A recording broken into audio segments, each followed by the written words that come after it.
Chapter 3 Echoes Beyond Reach.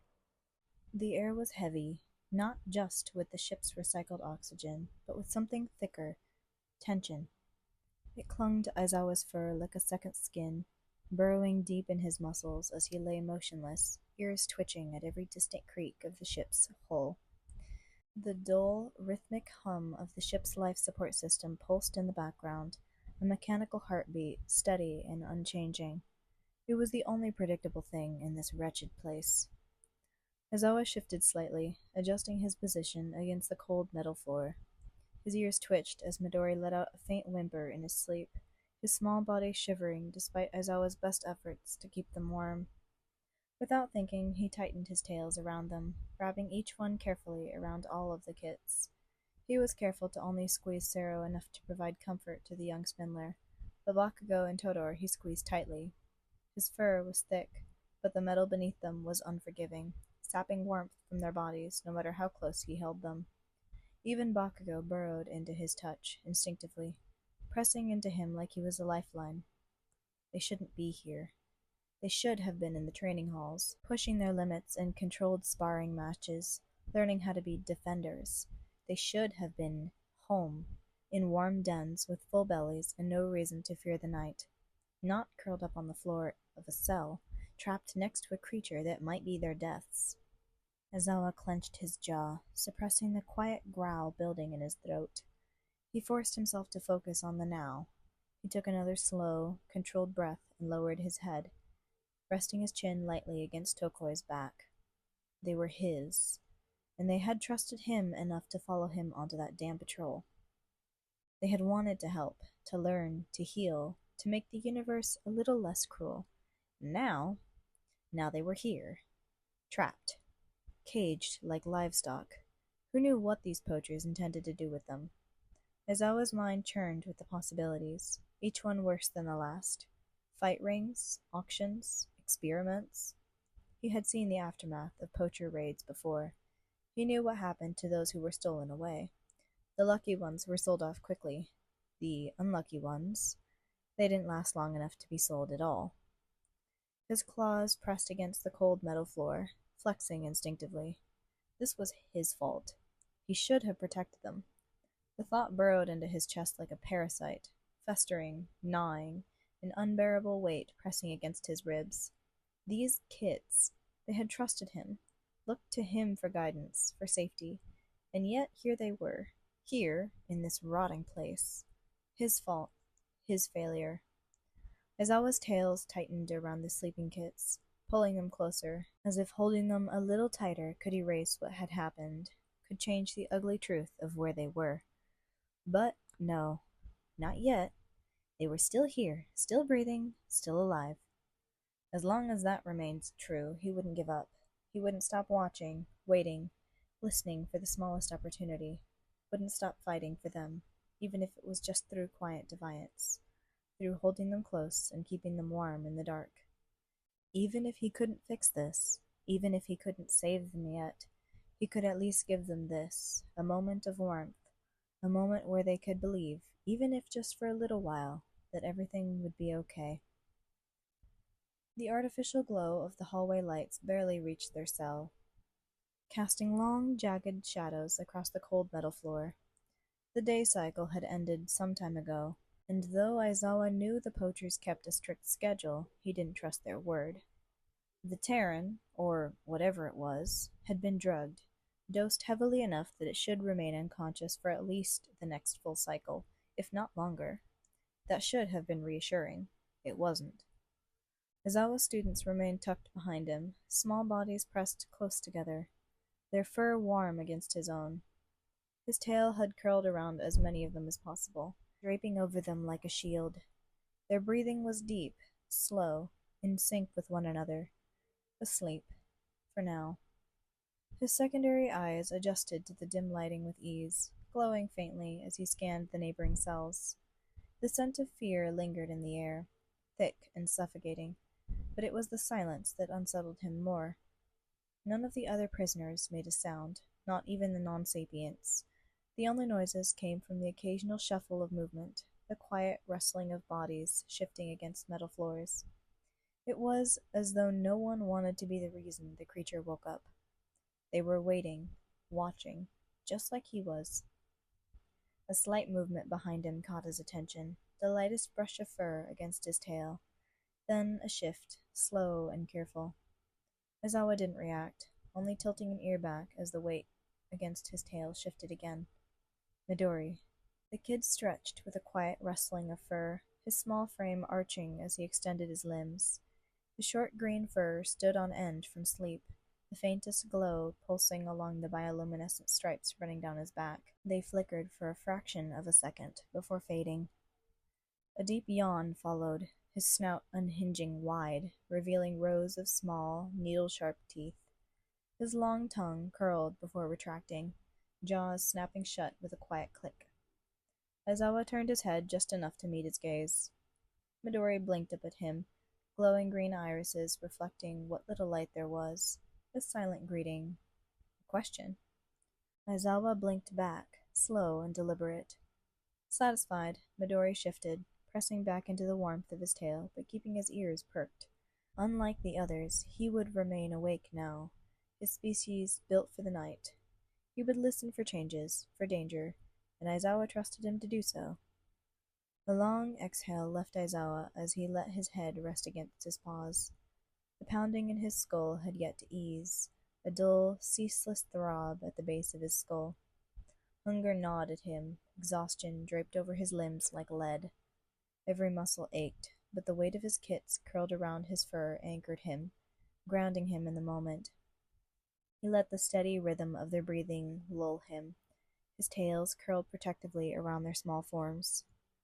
It wasn't restful sleep. It never was, not here. But it took him faster than he would have liked, dragging him under despite his instincts screaming at him to stay awake. It couldn't have been more than 3 hours before he was jolted back into consciousness. A sharp movement, a shift in weight against his tail, then scrambling. A sharp, insistent press against his ribs. None of the other kits shifting in their sleep. Not an accident. Deliberate, urgent. His eyes snapped open. Midori. The kid had abandoned his usual watchful perch by the bars and was pressed against Aizawa's side, his short green fur puffed up in alarm. The faint glow of his stripes pulsed erratically, betraying his unease. His tail lashed once before curling tightly around himself. Aizawa didn't need to ask. He followed Midori's gaze instead. The Terran was moving. It shouldn't have been. The sedatives should have kept it unconscious for at least another full cycle, maybe longer. But there it was, subtle at first. A twitch, a jerk of its fingers, then a deeper, more controlled inhale. It was waking up.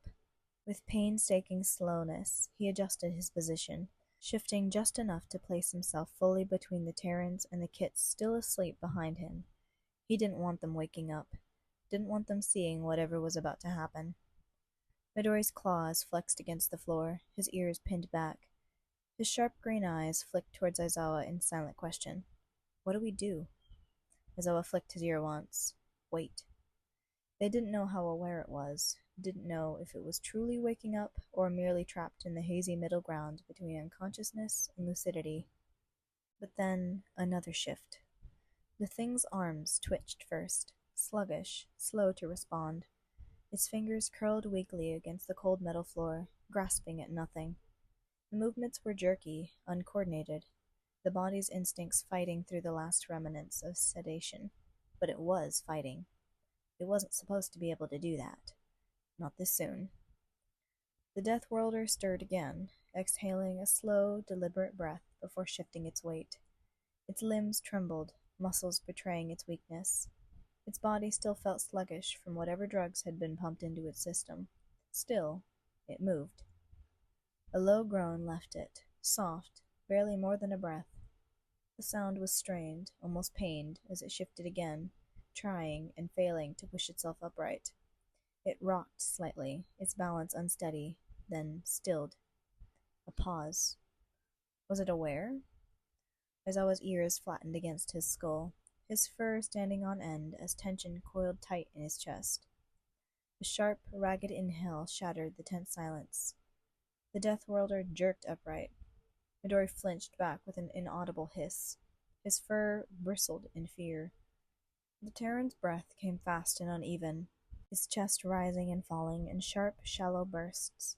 Its body swayed where it sat, balance precarious, muscles still sluggish from the drugs, but its head snapped up, wide, dark eyes blinking rapidly as it took in its surroundings.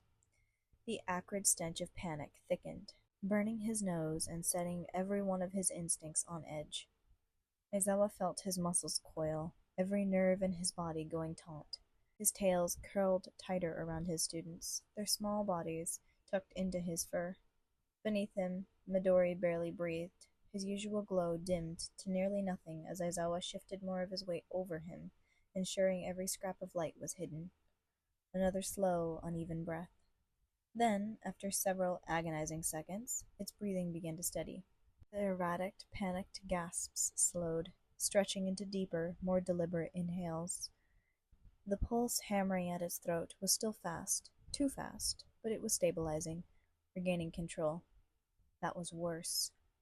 Aizawa stayed utterly still, ears flicked forward, eyes locked on the creature as it shifted again. At first, it only sat there, shoulders hunched forward, panting unsteadily. Then, slowly, it braced its hands against the floor, pushing itself upright, with sluggish, uncoordinated motions. It swayed dangerously, unbalanced, limbs trembling under the effort of supporting its own weight. Its muscles were weak, sluggish, but they were still working. And that was a problem. That thing should have been down for hours. And yet, there it stood. Aizawa's fur bristled as it rose higher and higher, unfolding from its previous position until it loomed taller than expected. Too tall. He made a mental note. Terrans could compact themselves to nearly a third of their height. That was crucial information. It wobbled in place, head tilted slightly as it adjusted to its own equilibrium. One hand reached forward, fingers splayed, as if searching for something to brace against. Aizawa felt his stomach drop as he watched the digits stretch towards the glowing bars of the cell. The hum of electricity was unmistakable. Even from across the room, Aizawa could feel the static charge radiating from the metal. Any species with half-decent senses would hear it, and yet the Terran didn't react. It either couldn't hear the current thrumming through the bars, or it didn't recognize the danger. Midori squirmed beneath him, just a twitch, but it was enough for Aizawa to tighten his grip. Whether the kit wanted to warn the creature or stomp it, Aizawa didn't care. He wasn't going to risk their cover just because his student didn't want to see another sentient get hurt. The Terran's fingers hovered inches from the electrified metal, a fraction of a second before contact. It froze. Aizawa's fur puffed up, every muscle in his body locking as the creature suddenly turned. Its head swiveled towards their cell, slow and deliberate. Midori's faint, glowing eyes went wide beneath him as his body began to tremble. Neither of them moved. It took a step forward, unsteady, unsure, but forward nonetheless. Its gaze flickered through the darkness, searching, sweeping the cell in erratic, unfocused motions. It wasn't looking at them. Not yet. It kept glancing up at the ceiling, at the dim glow of the emergency lights overhead. Its eyes never lingered on any of the other sentients in the surrounding cells. Either it was blind in the dark, or it had motion-based vision. Aizawa carefully lifted his tail, waving it lazily in the air above his head, waiting to see if the creature would react. Nothing. Its gaze never landed on the movement. Aizawa let out a quiet breath, releasing some of the tension in his frame. It couldn't see in the dark. It couldn't see his kits. But then its eyes stopped searching, falling still as it stared at something. And this time, it didn't look away. Aizawa didn't bother holding back the deep, rumbled growl that crawled up his throat. Bakugo startled awake, the spines down his back stabbing into Aizawa's tail. The Terran's eyes flickered up, away from Midori's frozen form, darting wildly through the dark. It knew something was there, knew it was being watched. Aizawa's growl deepened, resonating through the quiet cell. He raised his head, puffing out his chest to appear larger, more imposing, a silent warning for the creature to back off. His secondary eyes snapped open, twin slits of glowing red light cutting through the darkness. He knew exactly how they looked to others. knew how they struck fear into even the most composed of beings. The Terran's eyes locked onto his, wide and wild, and in that moment Aizawa felt a brief surge of satisfaction, knowing that his presence had gotten through. The sweet, acrid smell of fear grew sharper in the air, suffocating and heavy. It was unmistakable now. The creature was terrified. Its legs trembled, knees buckling under the weight of its fear. The creature took a faltering step back, eyes never leaving his. It seemed to try to retreat, but its body wasn't cooperating, too shaken to move with any purpose. Aizawa didn't move. He held its gaze, unblinking, a silent assertion of dominance. The Terran's chest heaved, its breaths coming in short, panicked gasps. The skin around its throat rippled with the frantic pulse of its heartbeat, its eyes locked onto his. It stumbled backwards, the tremors worsening, and then its legs gave way entirely. With a harsh, sudden thud, it collapsed to the floor, its limbs splayed out awkwardly. The sound was unnaturally loud in the cell's stillness. Aizawa's eyes remained locked on the still form of the Terran, his free tail flicking once in irritation. The creature's shallow breaths continued to stir the air. The faint rise and fall of its chest was a small but crucial sign. Alive, though barely. The terror it had felt still hung in the air like a thick fog, and Aizawa had to resist the urge to sneeze to get rid of it. Midori, ever the curious one, scrambled further out from underneath of Aizawa's protective bulk. His wide green eyes scanned the fallen creature. His claws scraped softly against the floor as he inched closer.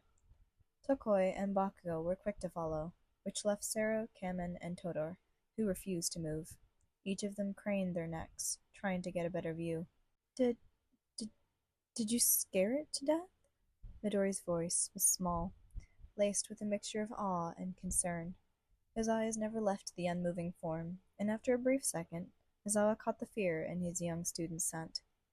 The question echoed in the quiet cell, and Aizawa paused, his tail flicking irritably. He could feel the weight of their gaze on him, their collective anticipation hanging in the air like static. He didn't like this. He didn't like how his students looked at the creature with fascination, but he couldn't blame them. They were young, and it was hard not to be intrigued by something that seemed so alien, so fragile in comparison to the violence it was known for. Aizawa's ears flicked forward slightly, almost imperceptibly, as his eyes flicked back to the creature. The air seemed to hold its breath along with him as he stared, waiting. Finally, he spoke, his voice a low rasp. No. He lowered his gaze, watching as the Terran's chest rose and fell with a shallow, erratic rhythm. It's still alive.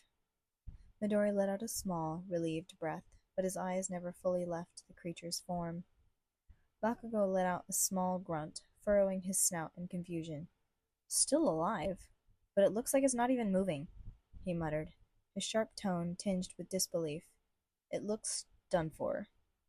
Aizawa's eyes narrowed, his ears swiveling slightly at the younger Kit's words. It's playing dead. Or it's just too scared to move, he replied quietly, his voice hardening with the gravity of the situation. You can't trust fear to keep it down forever. It'll get up, and when it does, we need to be ready. Tokoi, who had been silent up until now, spoke up, voice quivering slightly with nerves. How do we know it won't attack again? Aizawa turned its gaze back to the creature, watching it carefully. We won't. That's why we stay quiet, stay out of sight. His voice lowered, sharp with an edge of authority. If it gets up, we'll handle it. Don't make any sudden moves. Not yet. The Kits huddled together behind him, their eyes still locked on the Terran.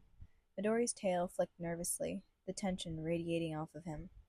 Bakugo was already posturing, claws twitching in anticipation, but Aizawa gave him a warning glare. No, he repeated, his voice sharper this time. You wait. We need to see what it does. Its fear is its weakness. Don't mistake that for victory. Midori shifted slightly, pressing his small body closer to Aizawa's side. So, we just wait?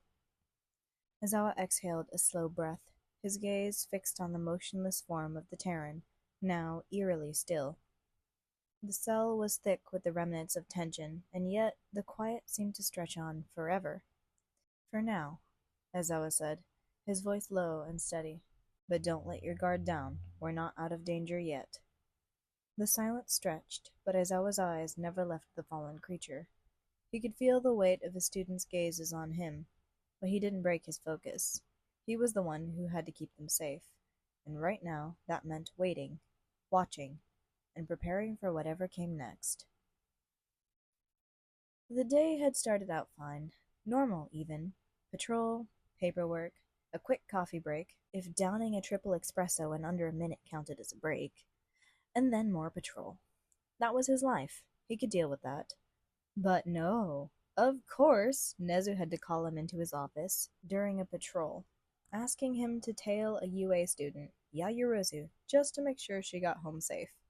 And yeah, okay, Kigo understood why. After the League and the kidnappings, the students had been all moved into dorms. But the girl was strong, smart, could literally make weapons out of thin air. He was pretty sure she could handle herself. But Nezu had that creepy little knowing smile when he made the request, and Kiego, not wanting to get involved in all the inner workings of that shit, just agreed without arguing. And now he was floating above her, discreetly keeping watch as she made her way back to the dorms, arms laden with grocery bags like a model student. The city lights casted a warm glow against her dark hair, and from up here she looked small, delicate, just another kid walking home without a care in the world. But Kiego knew better. Being a hero isn't about what you saw, it's about what you didn't see. It's about watching for the subtle shifts, the wrongness in a space that everyone else ignored. It was about keeping track of things that didn't belong, and right now everything seemed normal, which meant he was bored out of his mind. With a sigh, he dug into one of his pockets and pulled out a protein bar. He ripped it open with his teeth and took a bite, and immediately regretted his life choices. Oh God, why do these always taste like sawdust and sadness? He grimaced, chewing through the chalky mess with sheer force of will, forcing himself to swallow. He'd rather eat literal cardboard, but he was running on fumes, and he needed something in his system. His golden eyes flicked downward, scanning the street, only to see Yaoyorozu's unconscious body being carried into a fucking alley. Kigo choked, literally. His throat seized around the dry lump of protein bar, and for a horrifying second he was actually going to die midair. Not in a blaze of glory, not taking down some high-level villain, but because of a shitty HPSC brand protein bar. He smacked himself hard in the chest, once, twice, until the chalky death trap dislodged and he could finally wheeze in a breath. Then, panic mode. Shit! The bar was immediately forgotten, spiraling down to the pavement as Kiego shot forward, wings slicing through the air at top speed. His body went on autopilot, instincts roaring louder than thought. His eyes zeroed in on the alley as he approached, fingers twitching in anticipation, prepared to drop-kick the absolute hell out of whoever had dared to snatch someone under his watch. If someone had taken her, they weren't getting far. He would bury them before they got a chance to breathe. Except, when he got there, it was empty. The alley was still, silent. The only movement came from the discarded plastic bags fluttering weakly in the wind. His eyes scanned for movement, clues, anything. But all he saw was nothing.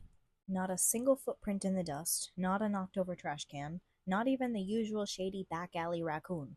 Just empty pavement, an unsettling stillness, and the faint echo of his own rushed breathing. Kiego narrowed his eyes. No way. He knew what he saw. Someone had definitely hauled an unconscious UA student in here, and people don't just disappear. Well, okay, some people did. Kurogiri sure did. Quirks made all kinds of weird shit possible. But this felt off. And then he noticed it. The air. It wasn't normal. It moved wrong, swirled in a way that didn't match the city breeze. It felt alive, tugging at his feathers, pulling him ever so slightly towards the back of the alley. His eyes narrowed. This was some weird-ass quirk. His wings flared, prepared to counter whatever force was trying to yank him upwards, but it was too late. The pull intensified. Not a gust of wind, not an air current, but something deeper. Something wrong. Oh, you gotta be shitting me. He tried to backpedal. No dice. He flapped his wings, twisted to break free. Still nothing. His feathers, usually so precise and controlled, were utterly useless. It was like trying to swim against a riptide made of pure nope. The pull increased, lifting him off the ground. Nope, nope, nope! He thrashed harder, panic bubbling up. Nope, I refuse. I respectfully decline. This is not my arc. The force didn't care. Up and up and up, past the rooftops, past the clouds, and straight into what the actual fuckery. The sky was digital. Hexagon panels stretched across the atmosphere like something out of a pre-Quirk sci-fi movie, an artificial illusion of blue skies and fluffy clouds. Oh, no. Nope. Nuh-uh. Absolutely the hell not. This was some straight-up Chicken Little the sky is falling bullshit. Some government conspiracy bullshit. He twisted midair, trying to see where he was being taken, but the answer came sooner than he liked.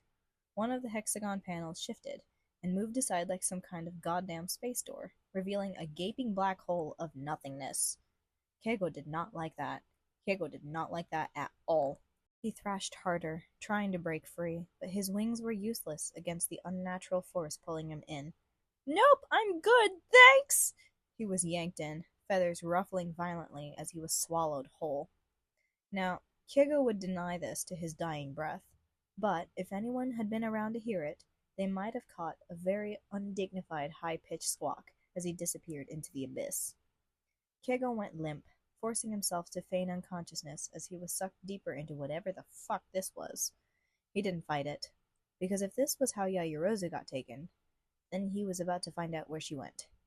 And if anyone had been listening very closely, they might have heard him mutter, I swear to God, if this is aliens, I'm suing